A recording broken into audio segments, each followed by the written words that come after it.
Alrighty, welcome everyone to the Virtual College Exploration Program in partnership with Colleges That Change Lives. This is the digital recruitment and the new landscape of the college search process session. Before I pass it over to the presenters, I'm going to kick us off with some housekeeping items. First, if you have not yet heard these, we do have more sessions with Colleges That Change Lives through Tuesday evening. So if you're interested in connecting with more colleges and universities across the nation, feel free to continue to register for those sessions on our schedule. And when you do register for these sessions, you get a barcode in that confirmation email, but know that that barcode is not necessary for any of the virtual events you participate in. All of these sessions are being recorded and posted to our website shortly after the session concludes. So whether you want to rewatch one that you participated live in or watch one you may have missed, just check back on our website. And you'll notice that you will see and hear the presenters. They cannot see or hear you all. This is a webinar style format, so any questions you have throughout the presentation, feel free to click that Q&A box and type those questions there, and the presenters will do their best to address those throughout the session. So I'm going to pass it over to Shane to get us started with the session topic. Thanks so much, Shane. Absolutely. Hello, welcome everyone. Thanks for joining us this evening. I know that you all have lots of things you could be doing this Saturday night, but I'm just happy that you're here doing this with us today.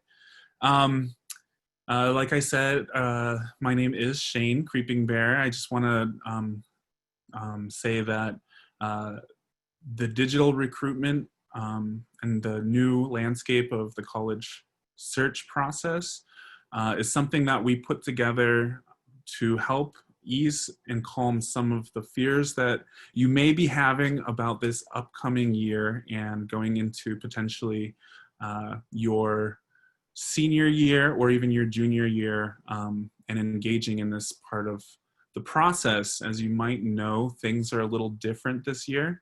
And what we're here to do is help you understand our approach to it and the opportunities that you have either as students, parents who might be helping your students through this process, or even counselors who might be in the room today. But yeah, without further ado, I'm going to go ahead and introduce myself, tell you a fun fact, and then give you a quick 2 minutes about the college that I'm representing, which is called Antioch College. My name is Shane Creeping Bear. I'm a member of the Kiowa tribe of Oklahoma. I'm the Associate Director of Antioch College, and I have worked there for the last 10 years in the Office of Admission. I'm also an alumni of Antioch. I graduated in 2008. Fun fact about me, I have this little wristband here on my wrist, right next to my Fitbit. Earlier today, I was walking downtown in Yellow Springs at the grocery store. I bumped into Dave Chappelle. He told me that if I'd like to come hang out later, I had to go immediately to his place to get a COVID test. And when I arrived to get the COVID test, Chris Rock was standing in line with me, also getting his COVID test so he could hang out. Antioch College is a very small school, and I know everybody will say that, but we have just about 100 total students. We have a 4-to-1 student-teacher ratio. The things that really stand out about our academic identity are that we do all self-designed majors, so you have lots of opportunities to explore and also own the things that you're studying. We couple that with a cooperative education component, so every 2 terms you'll actually take on a full-time work experience. These are predominantly paid work experiences where you go out in the world and further develop the skills for you to be successful post-graduation. One of the really awesome things about Antioch is that we're a super diverse and accessible institution. And we have something called the Antioch Works program where students who might be Pell eligible through the FAFSA actually go to Antioch tuition free. So that's quite the opportunity for students who might find a great home at Antioch. That we guarantee an on-campus work experience for each student that comes to Antioch outside of the co-ops, and we also offer opportunities for you to do one postgraduate launch co-op. So after you graduate, you can go through our co-op jobs list and go out and work in a field that could potentially lead to your career or future graduate school opportunities. I'm going to go ahead and pass the mic to Hank so he can do his introduction. It would be helpful if I unmuted. My name's Hank Ewart. I'm Executive Director of Admission at Austin College in Sherman, Texas. I'm in my 6th year working at Austin College, had a long career in education before that. On the other side of the desk, worked for a high school and then was a college consultant for several years. There's a little irony in the fun fact I'm going to share with you in a moment, having to do with the fact that I've had a long career in education, but we'll get back to that. Austin College is in Sherman, Texas, a little bit north of Dallas. 3rd oldest college in Texas, been around since 1849. History of academic strength and really great community feel. Austin College is extremely diverse by any measure of diversity. It's also a really fun place. Campus, even though we're close to Dallas, campus is the hub of life for Austin College, there's no question. A couple of other things that stand out. We have an unusually strong interest in and strength in the sciences. About 40% of our entering students think they're going to major in a science. That percentage diminishes a little bit as they go along, but there's a lot of interest in sciences and all the sciences. We have a 4-year graduation guarantee. If you get to the end of your 4 years and you've done your part and you need a few more credits to graduate, we will pay for those credits. We also have an applied learning graduation requirement, which you can meet through one of several ways.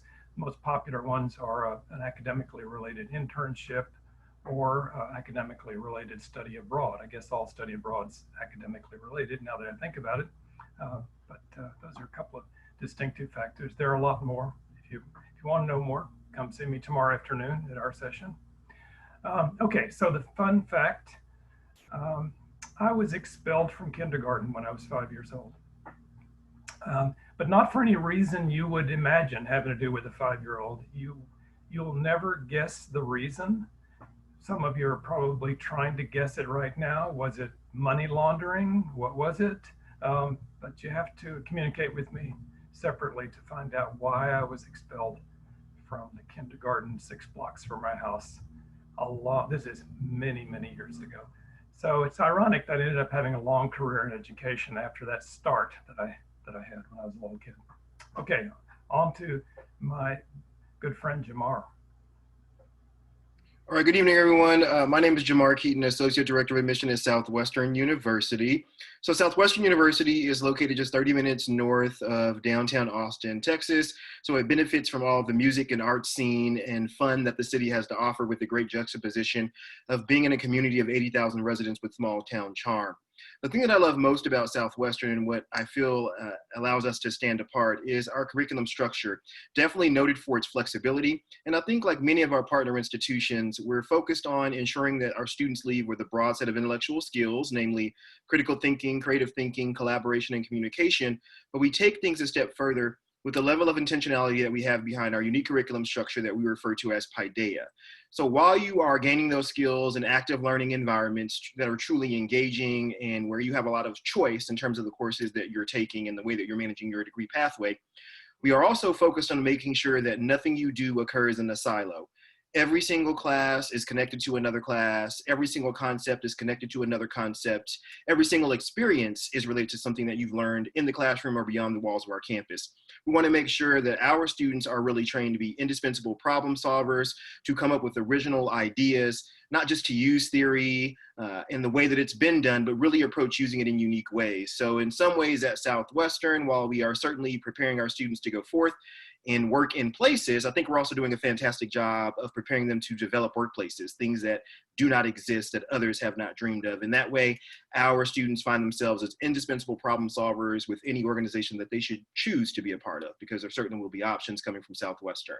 Fun fact about me, I was raised in a military family. My father was in the Army, but he was able to do some kind of special things early on that allowed him to do some joint services work. So I left the US when I was 3. I got back for high school. I've lived on 3 different continents and really enjoyed it. So that's a fun fact about me. And we're going to Allison next. Okay, last but certainly not least, you guys. I'm Allison. I'm the Associate Director of Admissions at St. John's College. And a fun fact about me is that I don't actually work for admissions. I'm a paid actor. No idea what I'm doing here today. No, I'm just kidding. I've worked for admissions for 10 years and I really love it. And actually these 3 other amazing faces that you see on the screen are some of my dearest friends from the Colleges That Change Lives, amazing organization that we all are lucky enough to be a part of, that not only does amazing work for all of you guys, so definitely do more research into this amazing organization, but also for us has afforded really amazing networking and good friends out of it. So St. John's College, I guess that's what I'm here to talk about today. Lots of different things I could talk about that really sets us apart. Some of the most important is that we actually don't ask you to major at all the entire 4 years. We don't offer majors. We ask all of the students to study all of the different fields of study the entire 4 years. We assume you're going to be interested in more than one thing or have no idea what you want to do or know that that might actually change over 2 or 3 years and that it actually takes maybe being exposed to different things to realize what you want to do. So all of our students study philosophy, theology, history, politics, government, language, music, even math and science. And it's all through reading the original writers and thinkers in every field of study. So no exams, no lectures of like 100 to 500 people kind of telling you what to think. Everything is discussion based. We still sit around wooden, tables and chalkboards and talk about the most important ideas of Western civilization. And so again, every single student graduates with a Bachelor of Arts in Liberal Arts, but then they go and do everything you can possibly imagine in graduate school. About 75% go to graduate schools. They go to the top graduate schools in all the fields. So it doesn't set you back not having a major. If anything, St. John's is really known for this very different approach to education. Other great thing is we have 2 campuses, which is also kind of weird and bizarre and unique. Annapolis, Maryland, we're the 3rd oldest college in the United States. And then Santa Fe, New Mexico in the Rocky Mountains. So students can actually spend time on both campuses, which is really amazing. And then last little bragging point, last year we made national headlines for dropping our tuition by almost $17,000. And the New York Times, name dropping, wrote a really great piece about us. So you should check that out as well. But I'm really happy to be here today. And I'm so proud of all of y'all for joining us, especially on a Saturday, to quell some of your concerns about the virtual landscape that you're looking at, for college. So hopefully we will calm a lot of those fears today. Awesome. Well, let's get to it after we plugged our schools generously for the last 15 minutes of your time. Thank you. So yes, the topic today is digital recruitment. As you may know, that is what the name of the game is as far as this process goes this year. A lot of great opportunities for sure. The interesting thing about this is this technology is not new. It's existed for years. And in many cases, a lot of us have utilized it, but maybe not quite as much as we are in our lives today. But I'm going to go ahead and ask my fellow panelists, what does digital recruitment look like to you, each of you and your institutions? And if you want to expand on that, how do you see it across the board as far as college, the college search process goes today and going into this year? First, I'll ask Hank to speak on it. No, I don't have to go first every time. I just want to point that out. Well, the landscape is expanding very rapidly. I've used 5 different virtual formats since March, and last January, I think I'd heard of one of them, and I don't think I'd been on it. So the world's changing for us just as it's changing for you. We're adapting very quickly, but so are students. So, and I think in a lot of cases, students are more adept at some of the technical platforms that I know than I am, and than many of my colleagues are. So there's a lot of change, but also the change creates opportunity. And you know, one of my points to students is take advantage of the opportunities. Don't think, oh, this is a new way of checking out colleges, it's going to be a problem. You're really as adept in some ways as we are, and there's a huge opportunity to connect with us, get more information, get more types of information, to interact with us in different ways. So that's my general theme at this point.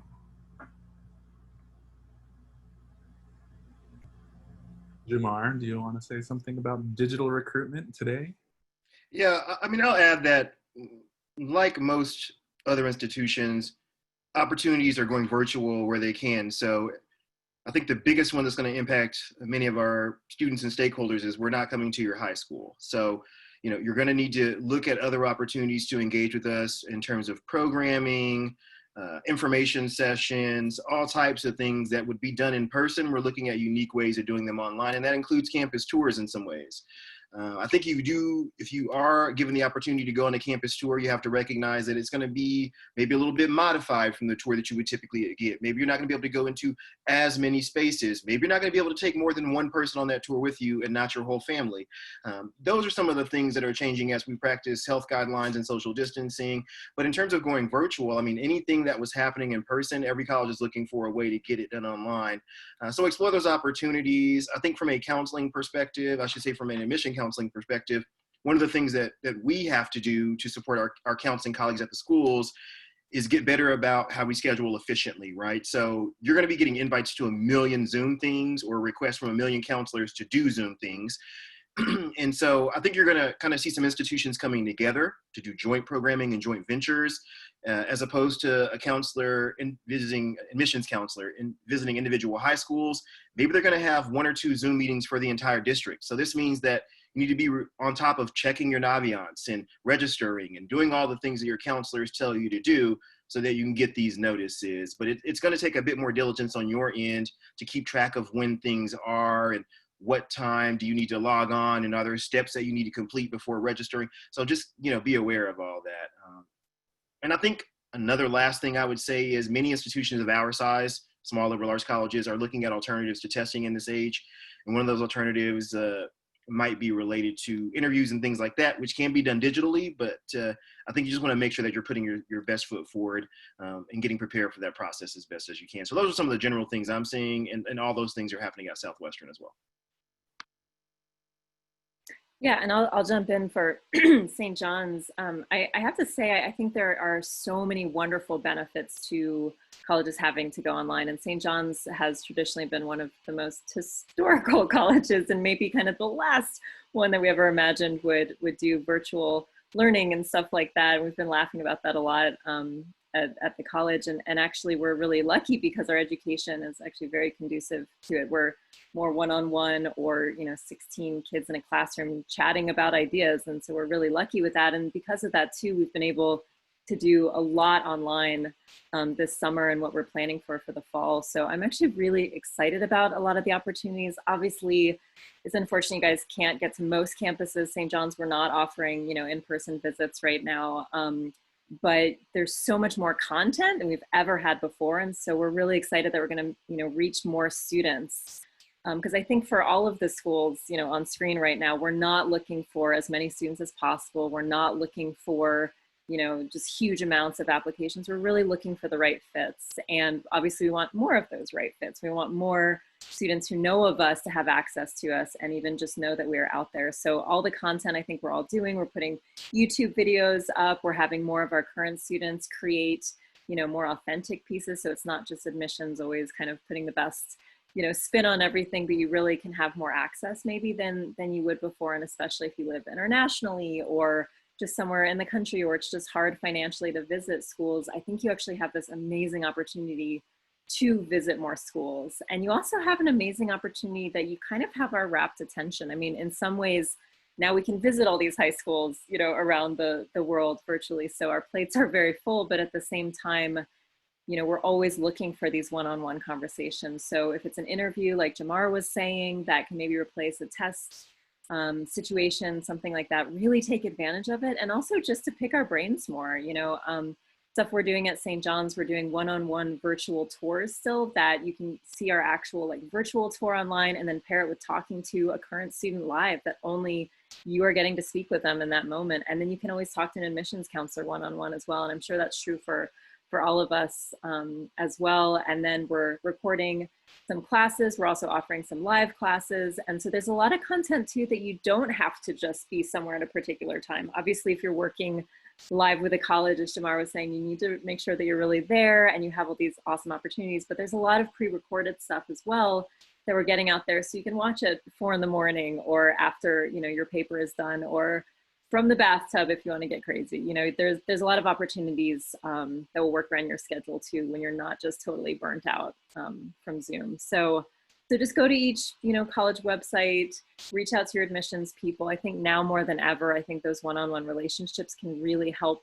answer all of your questions personally, but then also let the colleges know you better when we can't just rely on other factors that I think is actually wonderful, like test score cutoff or whatever. We actually get more of a chance to know you during this time. So have faith, there's a lot of real benefits to this situation. Yeah, and I think you bring up a lot of really good points. You know, we have a ton of information on our websites, and now more than ever, that's going to mean a lot in terms of how you get to know each of our institutions. So really spend time combing through and clicking through the links and really, you know, read the stuff that we're putting out there.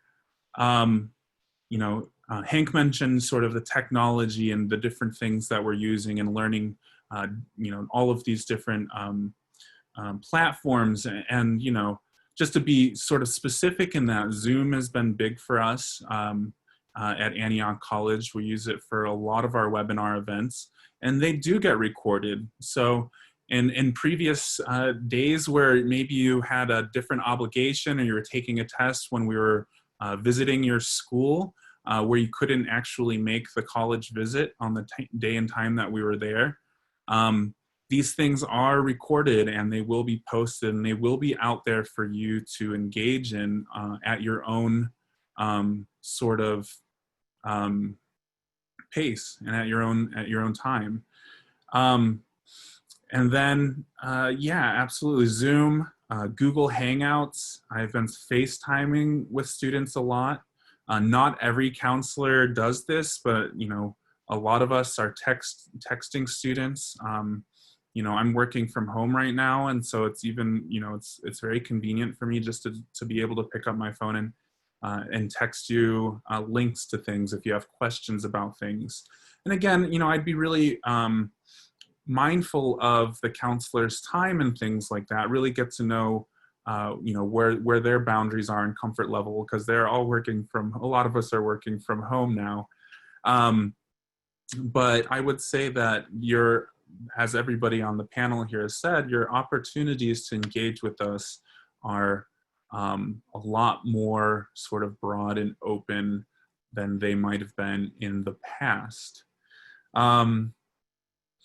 And yeah, for the college counselors in the room, I mean, this does mean greater efficiency. Something that I've been thinking about a lot is for me, I don't have an endless opportunity to travel to all the places that I want to during a normal season. But now I can go to visit schools in Alabama or Mississippi or, you know, wherever it may be that I don't typically travel to. So counselors in the room, please do know that you can also reach out to us and have us do these types of events for your students as well. Shane, can I jump in real quick? I just want to add too for counselors, because this has been something we've been talking about internally within my office. You know, we're really aware that you're already being bombarded, and this is probably true for students as well. already being pretty bombarded with sudden communication from schools, and there's not necessarily all that organization or collaboration with schools yet. And again, as one of my colleagues was saying earlier, we're going to try to coordinate efforts more and, make it so it's worth your time to have, many schools at once maybe present.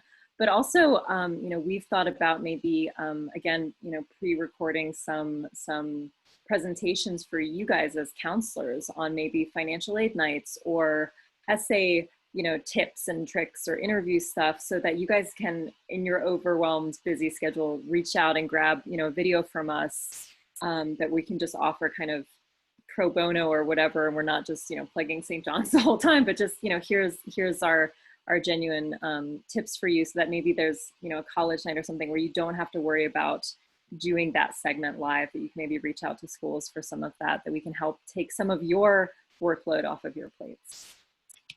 Awesome. So the next question is dealing with the college search process, as it were. We've touched on this sort of here and there, digital. I mean, everything sort of crosses over. So I'm going to read this question that I wrote earlier today. And of course, some of it might have been covered a little bit in what we spoke about already. But historically speaking, the college search process would generally be done by doing some research, speaking to your counselor, building your list, and then engaging with your schools on the list.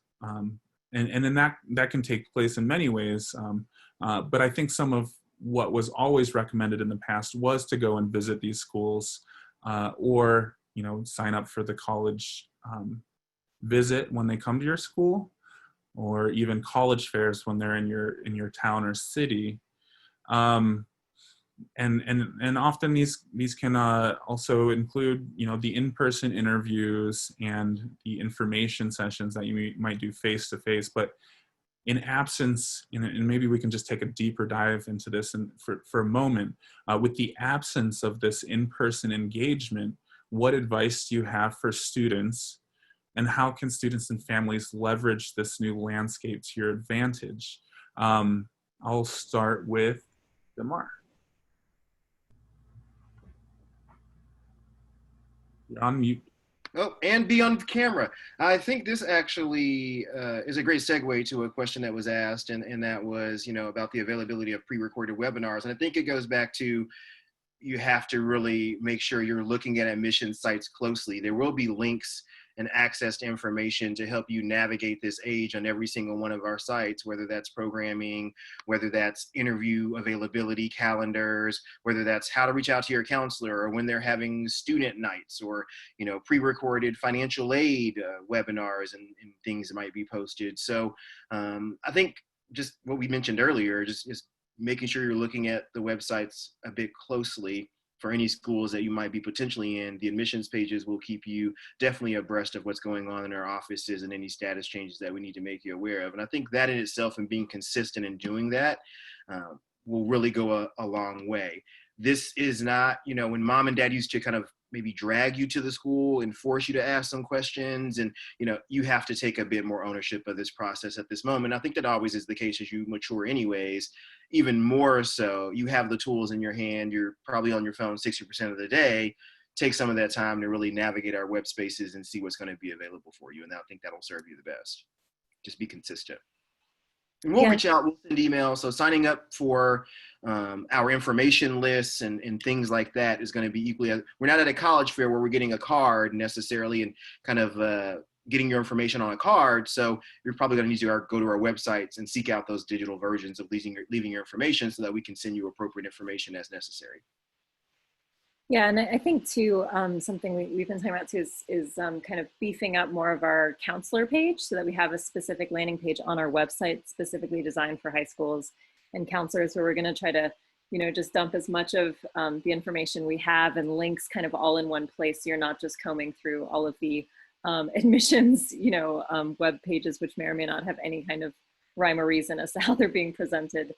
And so I think, just making sure that as counselors and as students that you reach out to every school you're interested in, You know, try maybe mixing up the different schools, because right now, again, you have access to so many. You don't have the same kinds of limitations and funding and time of going and visiting. So like try, you know, a huge state university, try a tiny liberal arts, maybe try all 4 of these liberal arts ones. You know, any sort of school, just try it and then find out more about those schools. And maybe there's a chance you might surprise yourself with one of the schools you stumble across. ctcl.org is a great resource where all of our 40 schools specifically are highlighted, and we have great profiles and links talking about all the stuff we're doing. It's a good place to start. But just in general, I think we're all, again, amping up all of our web presence in addition to our virtual events. So there's actually helpful information on the websites these days. And for counselors too, something we've heard is that a lot of people are maybe sending out surveys, that every college is you know, doing what I thought was a really brilliant idea until I got immediately shut down because counselors were saying, no, that's the last thing we want right now, is us sending out a survey being like, hey, we want to help you. What are ways we can help you? And I've already heard from many of my counselor friends like, dear Lord, please don't do that. We're getting bombarded. We're getting inundated. We can't even think about that right now. We're just trying to get our daily schedule down. But maybe if you can, you know, send out or fill out that survey just for 2 seconds, you know, that might be really helpful. Or maybe have a landing page on the, you know, high school site or something for our, you know, side of the desk counselors to see, you know, just ahead of time, things that you think would be really helpful, ways that we can help serve you during this really intense situation. Oh yeah, go ahead. I think, and this might be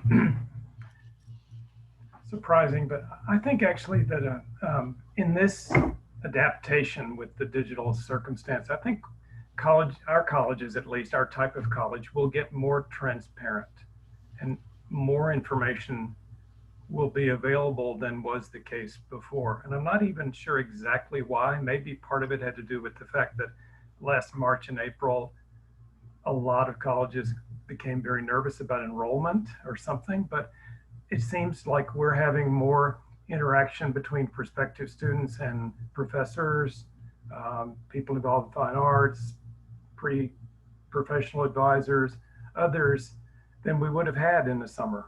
And of course, it's the immediacy, the possibility of immediacy with the digital platforms is a help there too. So I guess my point to students is, if you want a certain type of information, ask us, ask the admission office, contact your admission rep, whatever, go ahead and go for it. I think in the old days, there was more of a tendency not to want to bother colleges or something. I think we're in a different era now.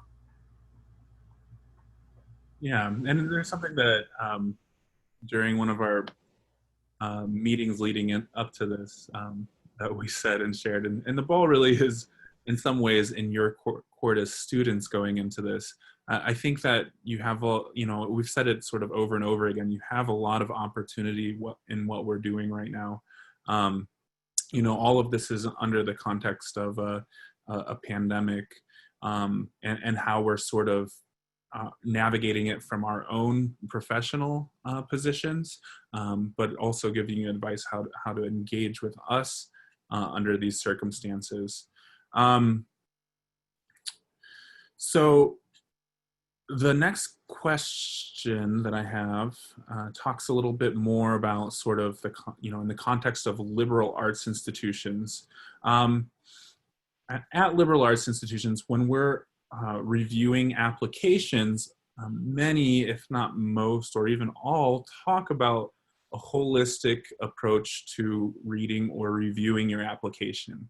And just for context, for anybody in the room who might not have heard the term holistic before, it really means that we put a serious amount of consideration into anything that you submit to us through the application process. And we do this so that we can build a complete or a whole understanding of who you are and what the context is for your educational experience, what you've had access to through that experience, be it through your community, your home life, the life experiences that you've had. Everything that you submit to us in the essay that comes through your transcript, that comes through an interview, an information session, helps us build a full picture of who you are as a student and how you'll be successful on our campuses, right? So that can look a lot different right now. You might be going into your senior year and you might not be able to engage in the type of sort of extracurriculars, sports, clubs, after school activities. They might be canceled altogether this year. And I don't want that to be disparaging to you. There's a lot of things that you can do outside of those things and really present that to us. I don't know if you were able to catch the general CTCL presentation on liberal arts, but Maria Furtado often talks about, like, you know, really speak to what is exciting for you as a student. For me, and I'll just give you an example, even though I'm not applying to school, I did Brazilian Jiu-Jitsu. I'm a little, you know, just embarrassed to share this, you know, I did Brazilian Jiu-Jitsu for a number of years, and now under COVID, I just can't do it. I can't go to a gym where, you know, people are like really close proximity. You know, I have a very small like bubble of people that I interact with right now. So I picked up mountain biking recently. So I got myself a mountain bike and I've been in the woods. It's a very like solitary activity that I can do for myself. But you may have pivoted something that was sort of outside of what you normally would be doing this year, your senior year or your junior year, those types of things. So I'm just going to go ahead and sort of open this up to the panel. That's just sort of one example, but with the absence of some of the opportunities that you might have had under COVID, how would you suggest that students engage this year, spend their time, and what advice do you have for these rising seniors who might be a little concerned about their extracurricular section on their application? Yeah, I'll start out here. Sorry. I mean, we're not like under a rock, right? So we as admission staff know that COVID is happening. We know that if you were playing a spring sport, you didn't get a chance to complete the season. We know that you didn't get a chance to be maybe president of the club this year, even though a title is not the only way to express leadership, you know, on an application and on a resume. But I think that the biggest thing that you need to do in this age to stand out, and this is actually the biggest tip that I have as well, is do not do a lazy application. I mean, sometimes students are kind of like rushing through the application, you know, like, let me just put some stuff here to show I was busy in some things, leave some stuff out. I don't list, like if you're doing an Apply Texas application in the state of Texas, it asks you to list your current year's grades and courses. Sorry, not grades, just your current year courses. Half the time I don't see that. Well, how am I supposed to really understand the rigor of your curriculum if it's not on your application, which is a lazy thing to do, and it's also not on your transcript, because it's not always going to be on the transcript. So take the time to do things fully, take the time to do interviews. I mean, I think that's really the best thing that you can do to stand out, but we completely understand the challenges that you have faced this year. And so you don't have to like sell us on that. We're fully aware of that. All you need to do is continue being you, you know, write that essay, let us know something interesting about you in that, put down everything you've been a part of, do the interview if it's something that's offered to you and you feel comfortable with doing that or feel like you need to do that. And that's really the same advice that I would pretty much give on any year. I don't think that part has really changed very much. I know there was a video earlier about, you know, do you want videos? And I would tell you 90% of colleges are not interested in you sending in a DVD or your senior headshots. I mean, that's not going to be the way that makes you stand out. Your application is what makes you stand out. Your strong writing ability or unique approach to an essay topic is what makes you stand out. So focus on those things.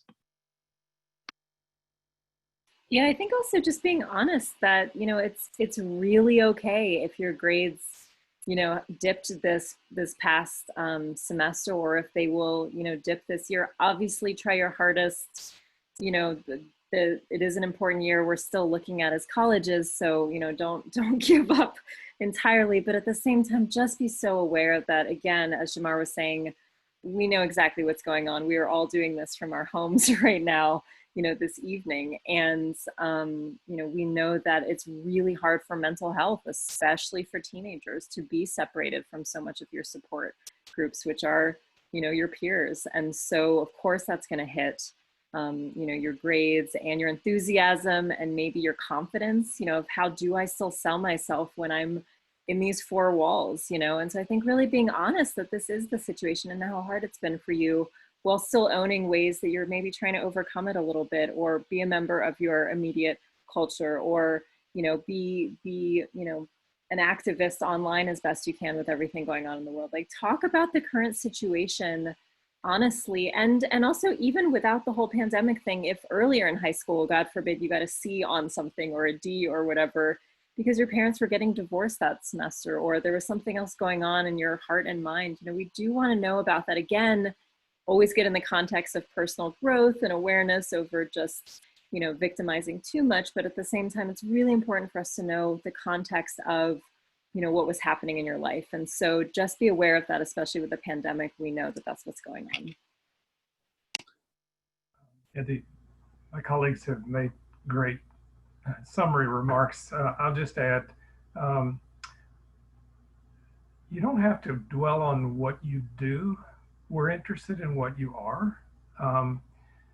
Sometimes you can tell that a person has written an essay that's seeking to be impressive. So talking about an experience that's really not that unusual or interesting, to be honest. Tell us what you care about. It's okay to write a piece about a quirk.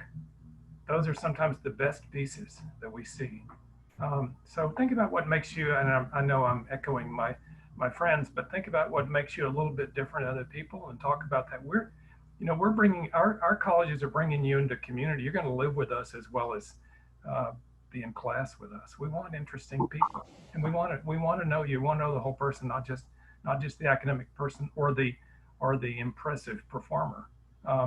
If you have to choose between genuine and impressive, I'd choose genuine. Awesome. Lovely. All right, so we have about 3 minutes here. I did have a section for sort of tips and tricks, but I think this whole thing was sort of full of that. There was a question in the Q&A that was answered, but I'd like to sort of bring it up again. What tips can we give on the application process that unique to the pandemic? And I think this is something that was already said, but I think it can't be said enough. Really reach out to the schools that you're talking to, like the counselors on the other end, the emails that you're getting from us. We're people, like, we're there to answer it, like, but it's all going to be unique depending on the institution that you're talking to. And just to give you, some examples about how Antioch sort of approached it just this year, this last admission cycle. We knew that students were going to have a hard time getting recommendation letters from their teachers. In the past, this has always been a hard requirement for us. But this year, in lieu of this, we were offering an interview. So while we understood the context of not being able to necessarily reach your teachers, they, of course, were very busy during these times. And again, we understand that. We're not under a rock. We see what's going on in the world. The interview for us is not required, it's optional, but in this circumstance, you were able to submit an interview in place of a recommendation letter. But you wouldn't know that unless you reached out or, responded. And again, we were proactive and we sent emails, hey, in lieu of this, we'll offer interviews. But those are sort of serious things, and you really should pay attention to what we're saying and how we're communicating to you, and don't be shy in how you communicate with us. And I will add just one thing, Shane, before we run out of time. One of the things that we all talked about when we were preparing this presentation is you all have a great opportunity right now. The dirty secret in college admissions is most colleges did not have the best year with enrollment for obvious reasons. And so I think that if there was a school that you felt was slightly a bit of a reach, you might find that it's well in hand this next year, because we've got to get seats in the classrooms. It's what keeps us open. I mean, so you guys have some great opportunity this year, and I'm glad that we've had an opportunity to engage and share with you some of the advice that we have and experience that we have, and hopefully useful tips. Awesome. Well, thank you so much for joining us this evening.